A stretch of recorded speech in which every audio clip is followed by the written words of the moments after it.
This is ChangeMakers with Katie Gore, finding the right solutions for the affordable housing community. Today's changemaker is Jared Jones, the co-founder of Middle Housing Partners. Jared has spent more than 15 years in real estate development, and through Middle Housing Partners, Jared focuses on microfill housing. Think ADUs, duplexes, triplexes, and multifamily buildings that fit into existing neighborhoods. Today, the firm manages over $100 million in assets, all centered on a belief that housing supply doesn't need to come from massive developments. Jared, welcome to the podcast. Thanks for having me.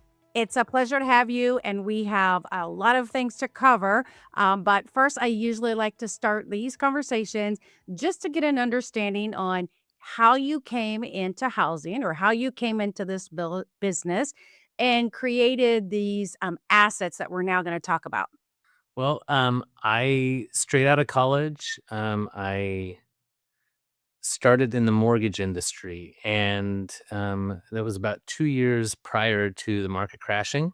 And so I did get to see a lot of the collateral damage that was done to um, the economy where I live, the Inland Empire, Southern California. We were one of the hardest hit places. And in that time frame, saw some massive changes in the way that housing got built, and really we saw the lack of building over the last 15 years. And so basically, about 5 years ago, the laws started to change significantly in California, allowing for the kind of development that we do. And because I had experience in a lot of real estate sales and flipping of properties and owned a decent little rental portfolio, started using those laws to modify our portfolio, helping clients do the same thing. And it put us in a position where before we knew it, we had built a development company. So, how does your model work at a high level? Why don't you start us from scratch there too? Yeah, so I mean, pretty basically, most of the time we are finding properties that have like a very big backyard, maybe a small house on a big lot, and we're adding 3 to 10 ADUs, which are just separate dwelling units, or townhomes, duplexes, things like that, where they're either attached or detached from each other. Um, and we're just utilizing underutilized lots. And basically, we're able to create kind of more like what you used to see post war, like post World War II, a lot of 800 to 1200 kind of square foot houses, um, and fill up these massive lots in Southern California where people are really just, growing grass for fun. And basically, we're able to put people back into neighborhoods that otherwise aren't very affordable for them. Mhm. And so that's it. We use those kinds of units. We'll typically refinance them and rent them out. And recently, the laws have changed in a way that we can start selling those units to individuals separately. You mentioned that in the last few years, the laws have changed to allow some of this. I'm assuming all of the zoning laws and things like that. Are there some particular advantages now that you're seeing that allows this to happen?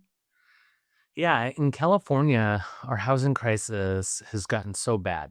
And for context on that, for every 3 houses you see in California, we need a fourth. Mm. And so um, that's 3.5 million housing units that we need. So the state has come in and said, hey, all is well and good with zoning, except for the fact that we're not creating any housing.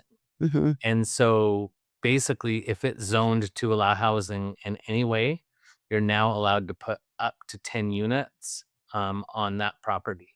And so um, the the strategic change there that's really enabled developers like ourselves is that you used to have to go in with like this whole dictionary of each city's zoning rules to say, well, I don't know, what can I do here? How many feet back does it have to be? How tall can it be? Um, and then after you learn that Bible, right? Like you get to the point where you're allowed to submit for an application, Hmm. but then a lot of those rules are subjective. Like they're like, "Oh, we really want it to be this color," or that, those kinds of things have really stopped housing and made it so even tiny projects like what we do take 4 or 5 years to get through the entire process. And so the state has made it so that those rules now apply um, only to projects that are not for housing. And so these smaller housing projects that we do, they have objective or like set standards that apply across every city. And so now I don't have to know all the rules of every city. I just have to know my state rules. And then I Hmm. take them into the city and I say, hey, here's what we're doing. This is a state rule project. And so here's how it goes. And, we still have to go through the process with these cities because they don't always understand how that works, right? Like for them, they're like, no, we get to tell you what color it is, right? But so it's a shift for them, but ultimately, the biggest win here for housing in California is the fact that the state has come in and said these are the state mandated rules that Hmm. everybody has to use. So I can do the same thing in Sacramento as I can do in San Diego, as I can do in Eureka. And Right. so that's a very, very important shift that's been made for these kinds of housing units to start getting built. Hmm. You mentioned the underutilized lots, and in my mind, I first started thinking about, you have huge, massive parking lots for, malls or commercial strips or places of worship that you use it maybe 2 days a week or something. But you also have a lot of green space too that are, in areas.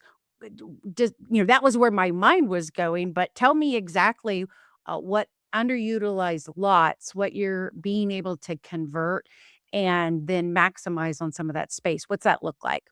Sure. Well, and so like um theoretically, I just want you like our average project, right? I want you to think of a lot in a neighborhood that's 15,000 square feet and probably an older neighborhood if it's that size, right? But the time that those houses were built, you're usually going to have like 1,000 square foot footprint. Mhm. And so that means I have 14,000 square feet of unused land on that property. Well, if I'm building two-story units and they're going to be 1,000 square feet apiece, like just for quick and dirty math, if I want to add 10 more units, I'm only needing 5,000 square feet more of land, Yeah. right? And so what we do is we come in and say, okay, um, well, we come in and say, okay, we're going to do 10 of these. We're going to take up 5,000 more square feet of land, still only covering 6,000 square feet of a 14,000 or a 15,000 square foot lot. But what we've done is we put a whole bunch of people in that neighborhood.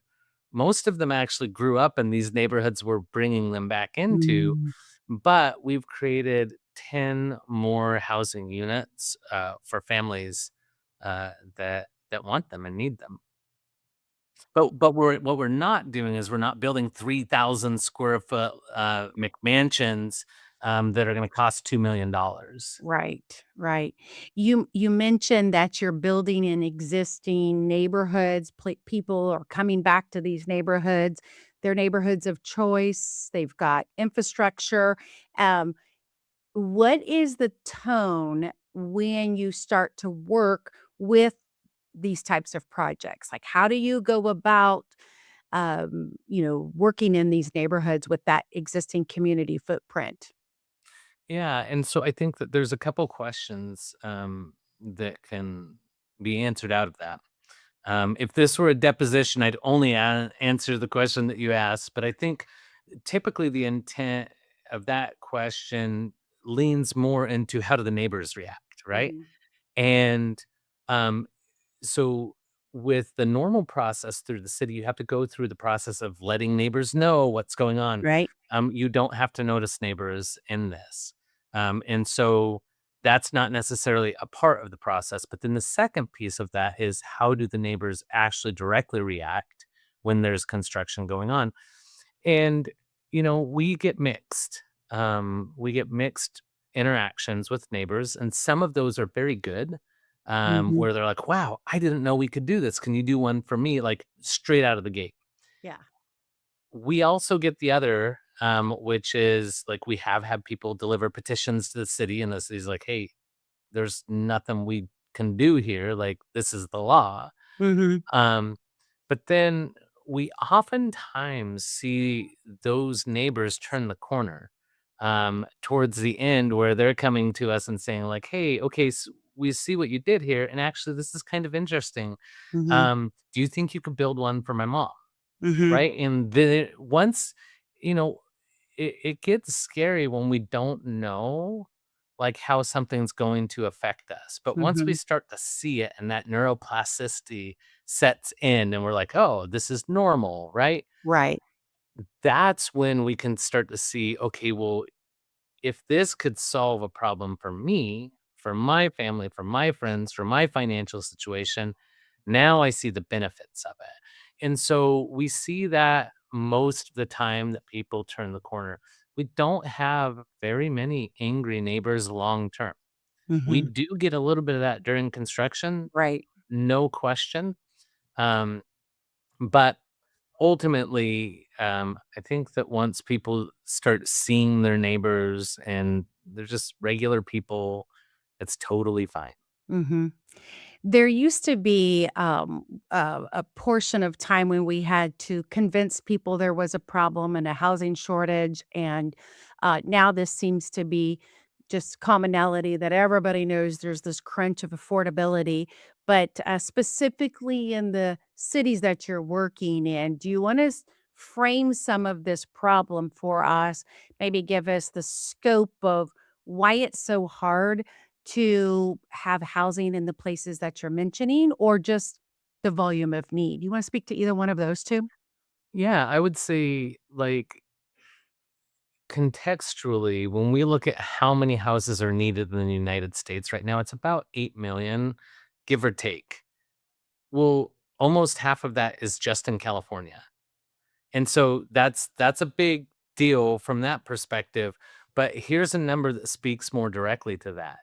When you look at the top 10 most expensive rental markets in the nation, 6 of those markets are in California. Mm.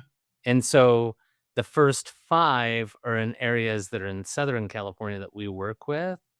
And you'll know the names: San Diego, Mhm. Orange County, Los Angeles County. Riverside County is, where we work. San Francisco, like the Bay Area, and then Sacramento. Those are 6 of the top 10 least affordable rental markets in the nation. On that list are other cities that New York, Miami, Denver. And Mhm. so, like, these places, it is extremely unaffordable to live. And for context, like, when my parents graduated from school, you could go out and get an average job, just like a regular job, and buy a house on one income. Mhm. Today, that same house in my city, with the same kind of income, that median income, the medium one income household, Yep. you need 6 of them to buy the same house. And, like, it's not magic. Mhm. Supply and demand is clear, we just need more houses. But Mhm. we've restricted ourselves in such a way that the building of the houses is not the issue. We have the people to build them. We have the desire from the people who need them. Mhm. Like, the issue, the cost to build them, specifically the units, is not the issue. The issue is the rules are so difficult to get through the process financially, to buy a piece of land and then build the property 5 years later. That's a long time to be able to do this thing. And so, like, one of the things that I learned pretty quickly as we were starting to develop is, if I go out and I want to put my money as an investor, just a passive investor. Mhm. And I'm going to go stick it in the bucket of a guy that's a developer. He's going to say, great, in 5 years, you're going to get your money back and you're going to make about 20% on your money. Great. Like, I'll do that. That's a decent deal. Well, the thing is, when we look at the economics on that, if I can compress that down into 1 year, Mm. what it does is it allows me to more predictably build different kinds of housing. Otherwise, like what happens is the people that go and make that bet, they're the people with a lot more money, Mhm. right? And so like Wall Street builds our housing in the United States. And um really the creation of the housing makes you about the same amount of money.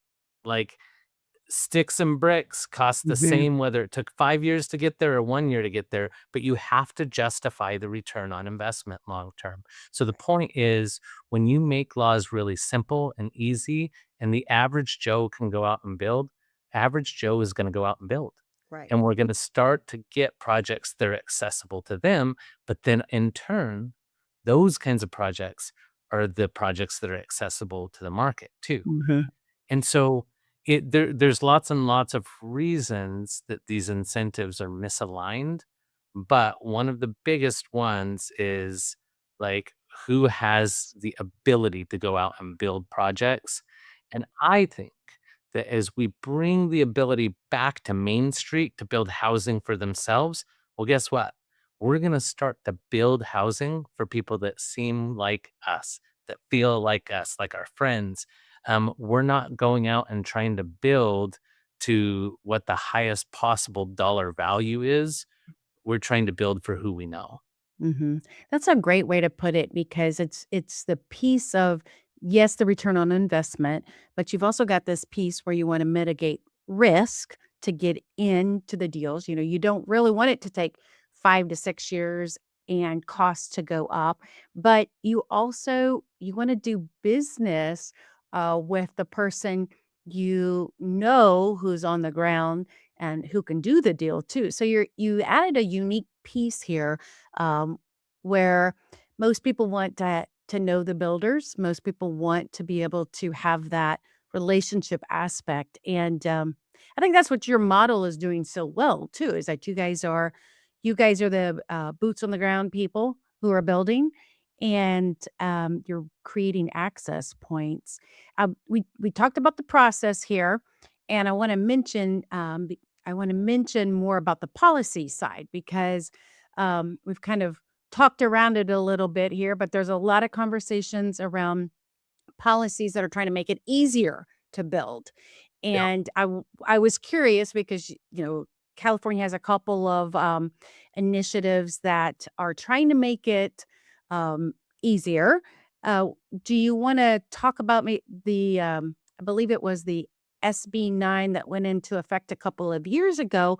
Like, when it came out, if you could mention what people were expecting it to do and how you're seeing that come into play in practice now. Yeah, I think that there's a couple really interesting pieces. SB9 got, which is a duplex law, but also a lot split law. Mhm. And what it did is it said, hey, you can come in and split any lot down to a minimum of 1,200 square feet and put a duplex on and sell it. And great, we're going to create housing. Like, that's a really interesting thing. Um, it also said, though, that you could put a second single family or primary residence on any lot. Well, lots and lots of pushback from cities, lots of pushback from neighbors. Just everybody thought that it was going to ruin their neighborhood. Well, because of some of the ways the laws were written, it didn't really go anywhere. Like, there wasn't much done. But ADU law did get like lots of wind behind the sails because people kind of interpreted it in a different way. They're like, oh, well, this is cool. I can do a house for grandma. Like, that was the thought process that they had. And ultimately, the ADU law has been a significantly more powerful law for actual housing creation. However, um, in the meantime, the state has come back, and we're a part now of a few lobby groups, and that support these kinds of housing, and they've strengthened the laws. They've gotten a lot better. And so now SB9 is an actual usable tool. There are a lot of ways that cities were stopping it. Those ways have been buttoned up, and now it's very usable.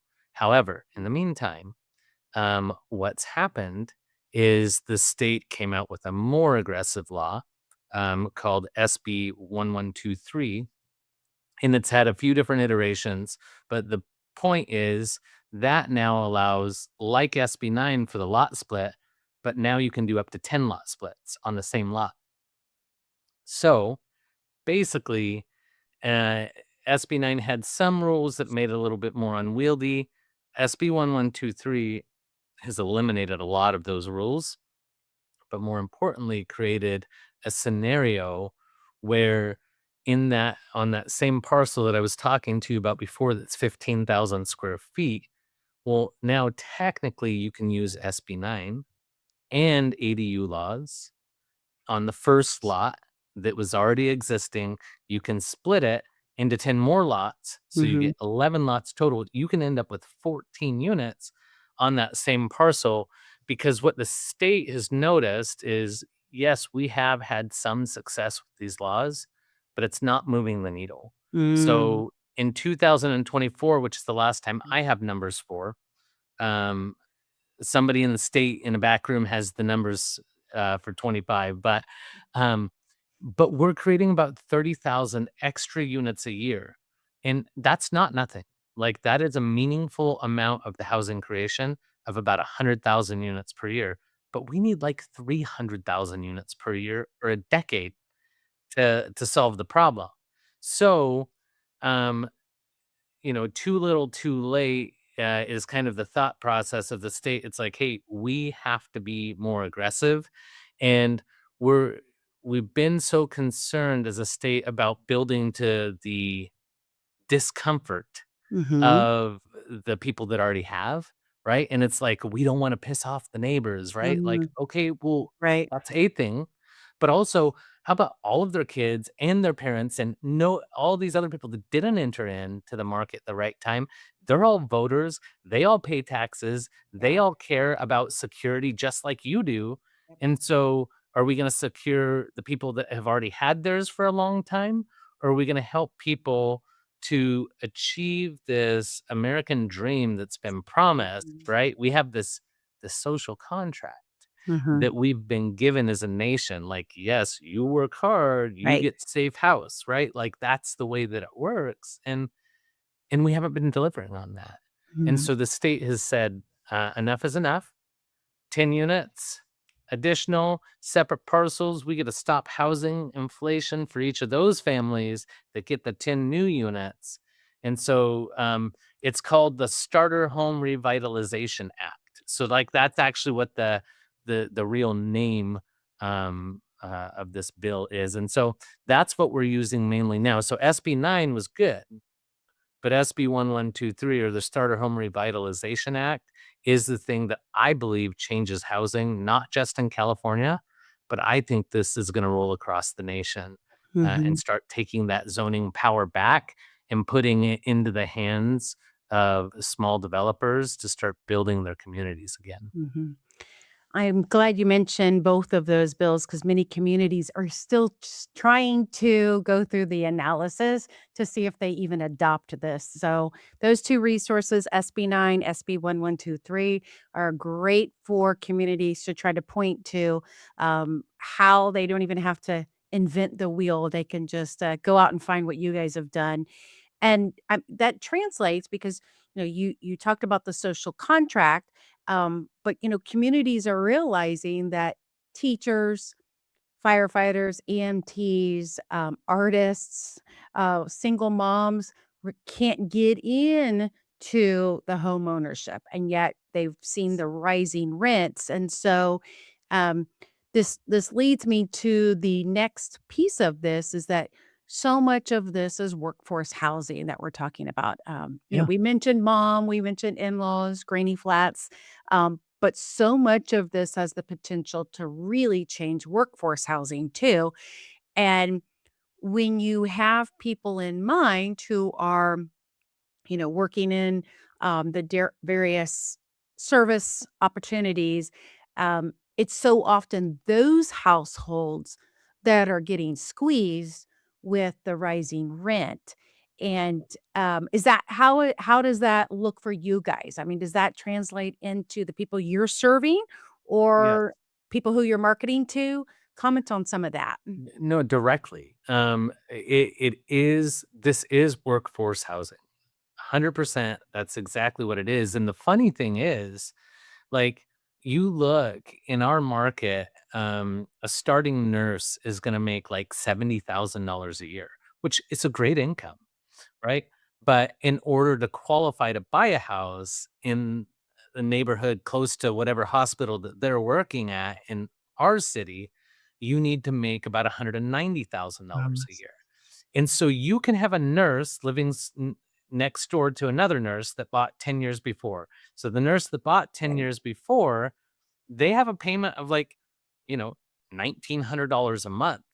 And their friend that's a nurse started 10 years down the road later. Um, they're renting a house, same house, for $3,800 a month. Uh-huh. It doesn't math. Like, it doesn't make any sense. And if they were to go and buy that house, their payment will be like $4,500 a month. So And so it's not a question of who belongs. And I hear this and it just drives me nuts. But it's like, well, we don't want the wrong kind of people. And the wrong kind of people, these are you. Like, Yeah. it's other people like you that are trying to get into a stable housing situation. mhm.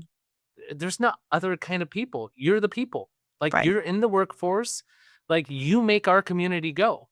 And so your friends need a house. And if they didn't enter the market at the right time, if they moved out of state and moved back in, I just wrote, I just finished a first draft of a book on this subject. It's called The Middle Housing Revolution. And in that, I talk about a story where I was sitting down talking to my daughter's guidance counselor. And her and the principal, almost the same amount of money, both went to the school that my kid goes to. And she moved out of state, moved back in about 4 years ago. He has a house a block away and she commutes 45 minutes because she can't afford to be in the neighborhood. She teaches at the school that she went to when she grew up. So does he. And their incomes are almost identical, yet she can't afford to live in her community. And so these things have real impact on us. Like, how often does she get to stay late to be at the choir concert or to do, like, what are the things that have the actual social impact on the not just the way that she gets to live her life, right? How I mean, she could want to go home and watch Downton Abbey or something like that. Yeah. Who knows? But the point is, like, she gets 45 minutes less of that each way, every day. And she's not less educated, she's not less willing to serve, but she has a harder life. And the economy Mhm. typically works in a way that we see that person's problem and we're like, well, how do we solve it? Mhm. Well, our laws locally have restricted us in a way that we can't actually solve it.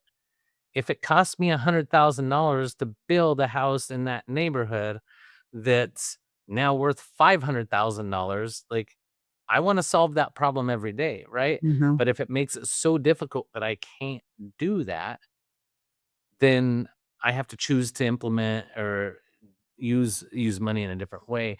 And the some of these false constraints that have been placed on our market by local governments, essentially, and are the things that are boxing those people out. Mhm. Let's pull the thread on that example you mentioned with the nurse because It's important for communities to realize when this layer of housing is missing, what that translates into. So, for example, the nurse example, and I've heard this actually from a hospital that says, when we can't have nurses who can afford the apartments that are in close proximity to the hospital, we have turnover. We have more turnover because they're having to drive an hour, hour and a half. We struggle to fully staff the shifts. We don't have access to people coming in for true surges of emergencies beyond shifts because people have the larger commutes because they're driving for farther out. So, like, just to kind of keep going on that, these communities that have this layer of housing that's missing, it translates into more costs, more risks. Do you have more example? I mean, I don't want to sound like it's a scare tactic, but this actually does translate into real community problems. Do you have other examples that that you've seen? 100%.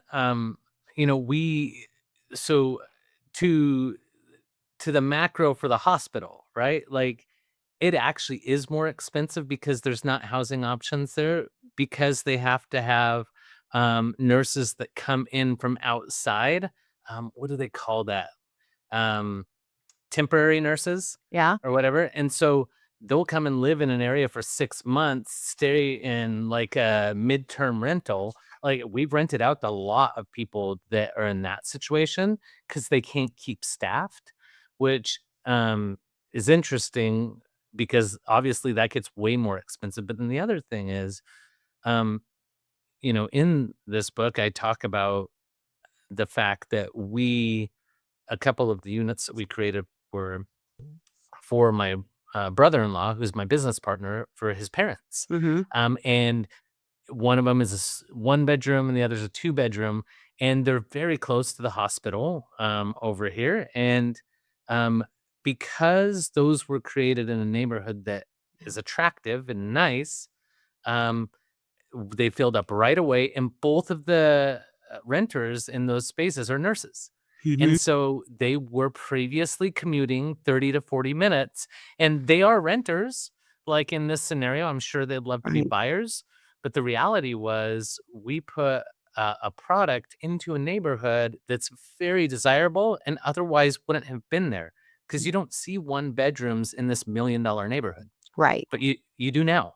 Right. And so that's what it allows, and so, um, and those kind of people conversations when they happen, it's Mhm. like, cool, those kind of people, the nurse, right? Like, we don't say that about nurses. We all have this deep social respect for them. However, what we don't typically have is this thought process that they should have the ability to live where we live, Right. right? If we live in this upper crust neighborhood, well, they can save up and work hard, and so, it's BS. Mhm. And so it is cool to see that. And back to that neuroplasticity concept, like once we see something a lot, it becomes normal to us.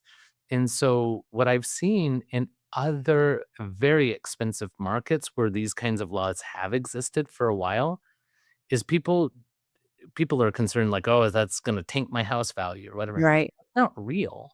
It doesn't have anything to do with your house value. And so, but what it does do is it puts people into a position where now that nurse has a kid. Like one of the nurses has a kid that gets to go to school in a top-notch school. Amazing, right? That's super cool. But then the second thing is that nurse now has the ability to be at home so that they can coach soccer practice. Mhm. Like that's a thing. And it's a thing that disappears when we're on the freeway for such a long period of time every day. We would love to coach soccer, but we can't be there. Like, these are the thoughts and these are the costs that come to our community Mhm. when these kinds of housing products aren't available. Mhm. You mentioned your book. You said, Middle Housing Revolution. Where can people find it? When's it coming out? Tell us more. Why did you write it? Like, just Give us the give us the lowdown here. Yeah, well, so hopefully you can find it here in the near future. I have to find somebody to publish it. I'm not going to self-publish Mhm, because my real goal in creating this book is I want to be a part of this revolution that has already started. And mhm, that is the people in the main street taking back the power of housing. Like, we have the ability to go out and create for the people that we love, the people that run and serve our communities. And my goal is to show government entities the positive impacts that these kinds of housing laws can have. I want to show entrepreneurs that the financial implications of creating this kind of housing are very good. Like, you can make good money solving the problem for the people that are unseen and unheard. And I care deeply about that. For me, this is the first time, like, in my career that I've been able to be a part of solving a problem that I deeply cared about, mhm, and we back to that concept of social contract. Like, I believe that we have this social contract where we tell people, you work hard, you can stabilize your own situation.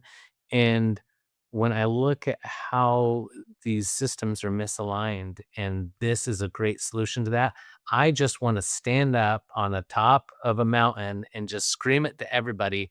And I could care if I make $2 off of a book, but if we could get 100,000 or 1,000,000 copies out there and let people see there is a viable solution to this mhm, problem, and it touches so many people's lives positively when we do this. Like, we can start seeing the people that really need the housing. We're not giving them any gifts. Like, they will be mhm, paying for their own house, right? Like, right. there doesn't need to be government subsidy to run this system. What we Mhm, need to do is we need to look at what's broken and just fix it. And mhm, we can do that. Like, our nation is capable of that. We are problem solvers. So mhm, the entrepreneurs that are on Main Street can go out and fix the problems for their friends, for their community, and the governments that are in charge of these things have the ability to enable them to do that. And so I want to convert as many people to this mission as possible.